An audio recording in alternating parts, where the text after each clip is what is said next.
Okay, welcome Zack Pike to the Business Spotlight interview. We're glad to have you here. Yes, Lee, I'm excited to talk to you for a little while. Absolutely, and we can say that we're both Kansas City Chiefs fans, and it's absolutely okay to say that. After all, you live in the Kansas City area, so go Totally. Chiefs! All Yes. right, we did it. Yes. You are the founder of Magnetic Data Science, which I'm looking very much forward to hearing more about because it hmm sounds pretty interesting and it sounds pretty nichey. So I'm excited hmm to share and hear what you are going to tell us. So why Yeah. don't you Yeah. start with, so what do you do at yourself at the job at Magnetic Data Science, and what is Mhm. it all about? And then how long have you been doing it? Yeah. Yeah. So yes, Magnetic, it's a small data science agency, and we work with primarily consumer packaged goods brands that are sold in retail and e-commerce. And so when you're selling a product, if you think about it, any product that's in Walmart, right? Mm-hmm. If you're even only in Walmart, which is one retailer, that's 4,000 locations across the country, plus all of Walmart's e-commerce world, plus any other stores you're in, plus your own e-commerce, plus Amazon, all that stuff. So that creates a selling environment that is extremely complex. You will have some stores that perform really well and some that don't from a sales perspective. And in any business, like your primary objective is to allocate resources. I have a certain amount of money that I can allocate out to try and drive money back to me, right? Whether that's marketing dollars, inventory units, field sales team, priority, all kinds of stuff. And in a system that complex, it's really hard to figure out where to place those resources. And so we use all of the data that's available from the retailers, from your marketing sources, as well as a bunch of third-party data that we have access to just as a data science organization, to help inform that story, so that now you know where resources are best placed, where they're going to work the hardest for you, and you don't have to question it anymore. That's kind of in a nutshell what we do. Okay. Gosh, it sounds very complicated, but at the end of the day, I can see why if you don't know where to put the product, you might lose money even, right? I mean, Well, and you can lose placements in stores. And, if you think about okay, Walmart, they're not going to have a product on the shelf that doesn't sell.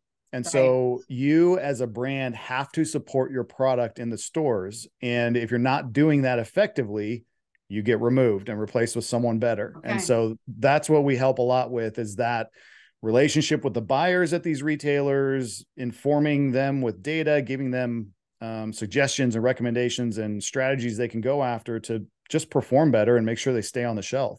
Interesting. So I want to ask you who your best customer is, but I also want to ask you, who is your customer? Is it the retail store or is it the agency you work with? Or No, it's actually the brands themselves. So if you think okay, about, like, what's a um Hershey, Tyson Foods, Tyson. right? Okay, Tyson isn't one of our customers, but Tyson Foods has a bunch of different products and a bunch of different retailers. That would be an example of a customer for us. And to answer your second question there around, like, who our best customers are, it's hustlers. The people, the brands who are trying to do something extraordinary are the ones who get the most benefit from working with a company like Magnetic. If you are a brand that is established and you're just kind of treading water and you're the market leader and you're not really trying to do any better, which there are a lot of those out there, sure. um, they're not a good customer for us. We want the brands that are smaller. Typically, we work with market leaders as well, but we really excel with the brands that are smaller, scrappy, trying to take market share from those bigger brands Mhm. because they can use data as their secret weapon to do that. And so those are the ones that for me are the most fun to work with. There are market leaders who act as if they are smaller and scrappy and, fighting for everything they get. And those are the ones that really take off. But yeah, Mhm. you really have to be a hustler to want to work with someone like us. Okay. I bet you have some real stories you can tell about someone coming to you with a product that they wanted to move, and they were hustlers, they were scrappy, and you said, let's do this, let's do that, and analyze the situation, convince the buyer that they should do it, and then you got Mhm. to prove it and see it. That has to be so exciting. Yeah, How yeah, it much fun. happens all the time. Yep, I mean, data. especially for someone who doesn't use it a whole lot, which there's Mm-hmm. still a ton of people out there that are not really into it.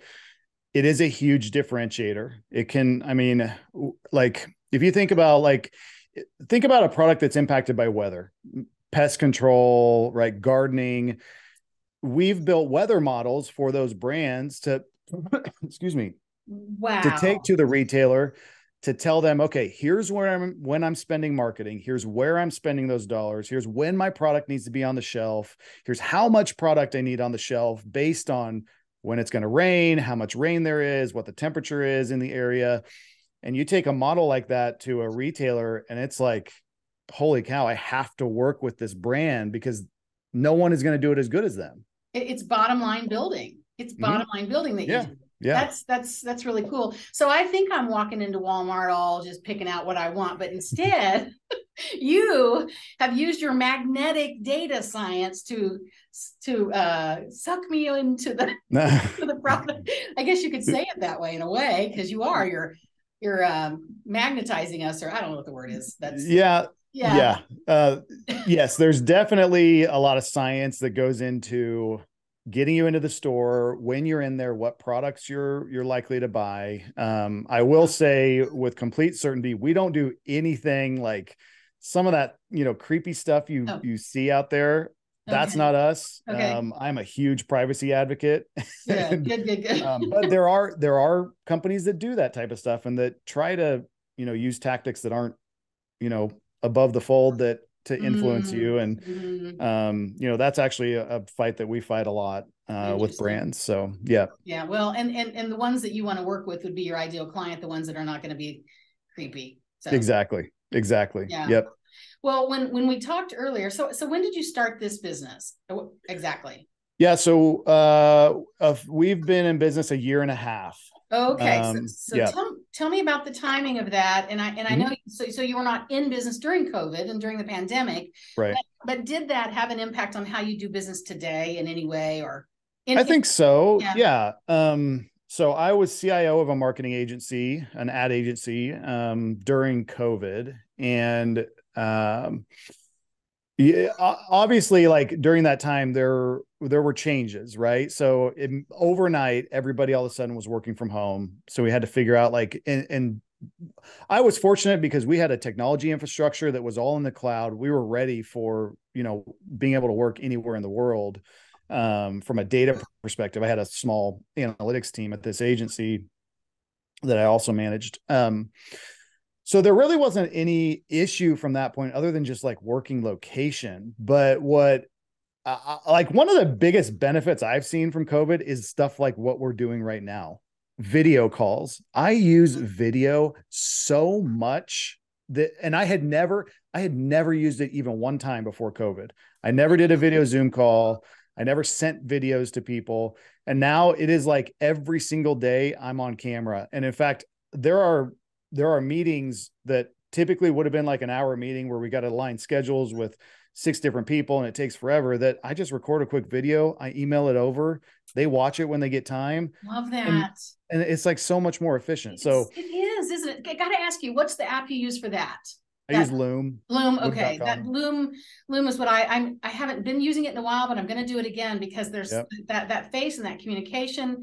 Nobody answers a voicemail. If you try to leave a voicemail, the box is full because nobody ever cleans it out. So, I mean, yeah. So I agree with you. That has been, and so efficient, isn't it? And if you can get 6 people and even 1 or 2 time zones together, right. What have you accomplished? It's huge. Right. Right. Yeah. I had a call with a guy from Korea last week. That is fascinating, isn't it? That I can just talk to him and see him too. So exactly. Yeah. Well, that's interesting. So you've been a business owner 1.5 years. Yay for you. What has been your biggest learning so far?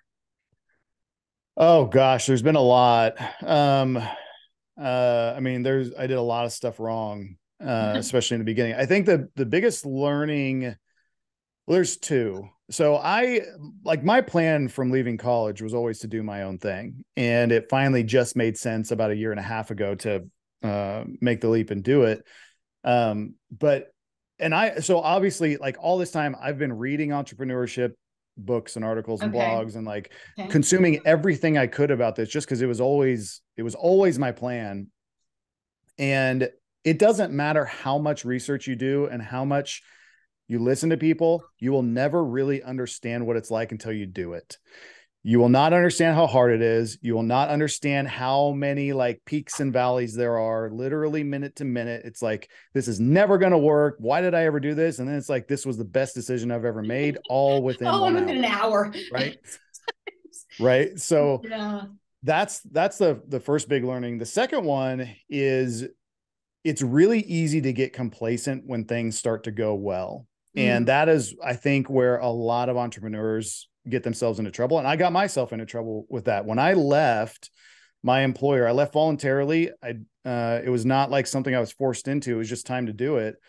And I had a lot of success right off the bat. I had former people I had worked with who reached out to me. I had a really good network that produced right in the beginning. And I kind of leaned on that and got complacent and was happy. I was like, man, I'm making money. This is going well. And then it started to dry up. And I hadn't been doing the work on the sales side and Yeah. like nurturing all those contacts I had to keep that flowing. And now we're out of that trough. And now we're back into, my gosh, how am I going to You're get all this scrappy work done? now. But right. Yeah. But that was one. You cannot take your foot off the gas No.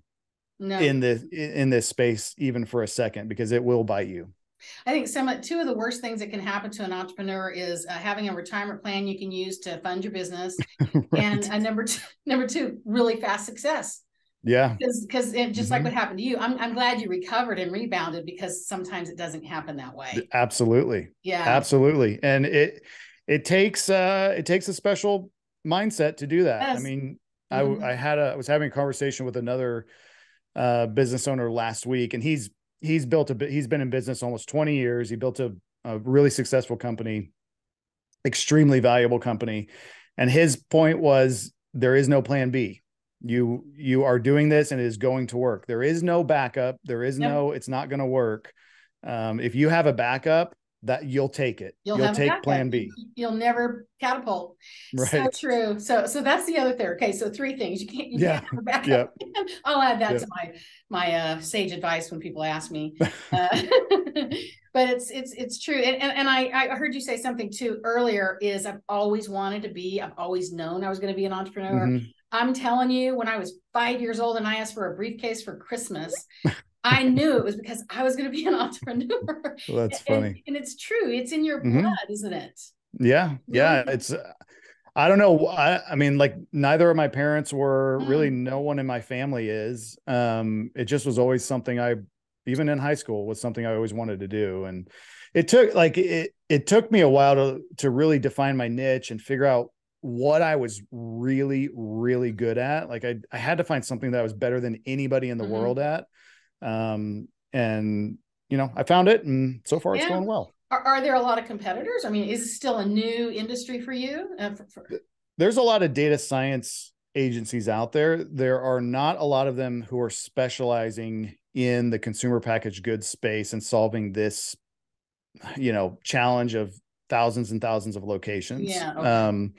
But it's a big need. And so there are competitors, but they tend to be larger organizations, big companies, hundreds of employees. And the way the market is going, people don't want to work with those companies. They're too hard to work with. It's too expensive. I'm a one-man shop technically, and then I have a contractor network that I leverage as needed for different projects. But it's much more nimble. My costs most of the time are lower. I'm much easier to work with. You're not getting passed to a bunch of different people and like all the red tape that happens in those situations. And that's a lot of the feedback that I've gotten. The saying, no one was ever fired for hiring IBM, right? That's a big saying in the corporate space. That is going away. The small contractor groups are rising, not just in data science, but all over the place. And so I'm kind of, using that to my benefit through all this. Yeah. No, I agree. No one wants anymore to have a 100-person team they have to filter through to get the answer, Right. especially in your business, because your business is time is money. Yeah, totally. And one day and one lagging conversation could be the difference between I would think, a profitable execution or not, potentially. Absolutely. Yeah. Absolutely. Yep. Interesting. Well, you also mentioned that you read a lot of books. So I always want to ask the entrepreneurs that I interview, what are some books you recommend? And it can be more than one. Okay, sure. Yeah, because Yeah. It'll be interesting if you have some that I've heard before. So I'm like Yeah. to hear what you think. My favorite all-time business book is called The Outsiders. Really? And not the movie. No, Like I think there's a book called The Outsiders, and it follows, I can't remember how many CEOs, but basically it like gives a case study. I think it's like 4 or 6 CEOs that have like done something really spectacular, but no one knows about them. Like they managed small private companies that ended up exploding, or, they're not talking about like Elon Musk and Jeff Bezos. And the whole point of that book is to define what the C-suite is responsible for in an organization. And that is resource allocation. I have this pool of resources, that's people, that's money, and I have to figure out the best way to leverage that to create the highest value for the company. And that's what that book is laser focused on. And I really like it because it's not like just here's what you do. It's here's what other people have done taking this approach, which for some reason with me always works a lot better. We always resonate with the story too, if it's told like that, And we're learning that we as adults need to hear stories if we remember things. Yep. So I have heard of the book, but I haven't read it yet. So I'm glad you brought it up. Any others? The E-Myth is really good, which I'm sure you've talked about that one. Yep. I've recommended that a few times. I like the E-Myth. And then another one that is probably less popular is called The Goal. I can't remember the author's name, but he's a PhD. I've got the book. It's on loan right now to a client. Okay. Yes. So tell me about that book and what you liked about it. That was actually a book I read in college as part of my coursework. And it is literally the only thing I learned in college that actually stuck with me all this time. And so the goal is all about it's really about process improvement. It like follows constraints. It's constraints mainly that he's talking about in that book. Yeah. And the real tidbit out of it that I use all the time is the bottleneck approach, right? We have this in the book. It's like a manufacturing process line that you're talking about, but it applies to everything in your business. You have bottlenecks to success, right? Whether that's time sucks, money sucks. There's all kinds of things that eat up resources. Find the biggest problem, solve the issue, reduce that bottleneck, and then go find your next problem. Solve that issue, reduce the bottleneck, find the next problem. That's how you optimize a business. It's easier said than done, I know, but The Goal is a great book for that. It is. I had a really good friend and client recommend that book to me, and I recommended it to a lot of people. I loved it. It made so much sense to me. I'm like, yes, that is applicable to my business, to everything. Yeah. Interesting. You want to give us any more? No, those are the three three good ones. Yeah. All right. So if you do you want to include anything in a newsletter, or do you offer any kind of consulting kind of that you would do as a giveaway or an offering, right? No, I'm always happy to have a conversation about data. If someone is like trying to figure out, hey, we want to get into this data stuff, we want to get into this data science stuff, I'm always happy to hop on a call and just give my opinion. I love, I'm a nerd for this stuff, so I love talking about it. So if someone looks me up on LinkedIn or something and they just want to have a chat, just shoot me a message. I'm always happy to chat. That's great. But yeah. So you talked about your industry is still kind of growing. What do you find most inspiring about, I'm going to ask you, the data science industry? So the coolest, I guess most inspiring stuff is where we're headed with machine learning and artificial intelligence. There's a lot of snake oil in that space. There's a lot of AI tools that really are not that exciting, and they're more marketing than anything else. But there are some stuff that's coming out now. Like a lot of people have heard of Chat GPT. That is a really impressive piece of technology, and it's going to change. It will change the way everyone works. It's already changing the way that I work. Chat GPT is a personal coding assistant for me. It's something that where I was spending hours trying to figure out solutions to code I was writing is now taking me seconds, because I can literally ask that platform a question and it will give me an answer. So that is, to me, to a guy like me who's in the data science space, and like I write machine learning algorithms. That's most of the work that I do. That type of stuff is really exciting. Yeah. I almost wish that when you get your Chat GPT response back, they'd go slower with it. So it's acting like it has to work a little harder than it does, but it just right. like, boom, you've got your, here you go. Right. Right. It's fascinating. Yep. And I think you're right. We're just on the cusp of that, aren't we? Yeah. Like I said, it's going to change the way legal, sales, anything, process improvement. It will, I mean, I'm talking like Chat GPT, but there's actually other platforms that are popping up that are just like it. Google has a version. There's going to be a lot more coming out that people have been working on for a long time. But it will impact everything. And like, if you think about your kids, the more you can get them involved in this type of stuff, if they're going to be in that lane, the better. I mean, even teaching. My wife's a grade school teacher. Last night, I had Chat GPT write her a lesson plan, and it was really impressive. Like it was pretty cool. That's fantastic. Yeah. Yeah. Interesting. I just had all kinds of things go off in my head when you said that. So I probably can't even comprehend. I'm sure I can't even comprehend. So, well, this has been a really fun interview for me. I'm glad we were able to connect on LinkedIn. Yeah, me too. LinkedIn for that. I think it's, if you're respectful of the platform, people will get to know you and communicate with you and start things, and yeah. And I love that. And we're a few hours away by car. So it's not like we can just have a coffee, but we can do this. It's perfect. So what's the best way for people to find you? Your website, a phone number, if you want to give us that, and an email. Yeah. Honestly, LinkedIn is the best way to get me. If you just go to LinkedIn and you search Zack Pike, it's Zack with a K, or Magnetic Data Science. I'm on LinkedIn literally every day. And so if you send me a message there, I'll answer you. But that's also where I post my best content. That's like, if you want to learn about what I do, or even just learn about data science or the consumer packaged goods space, that's the type of content that I post out there. Our website is magneticds.com. It's not very exciting. LinkedIn is much more exciting. Yeah, it is. If you want to, go ahead. No, you go ahead. Yeah, if you want to email me, you can always email me too. It's just zpike@magneticds.com. Okay, perfect. I was just going to ask you, so you went to K-State. What was your degree in? Was it marketing or was it math or? Just business administration.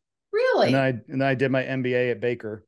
Okay. So it was the business side of things. And then this is just a piece of that you've just dove into to create what you've created.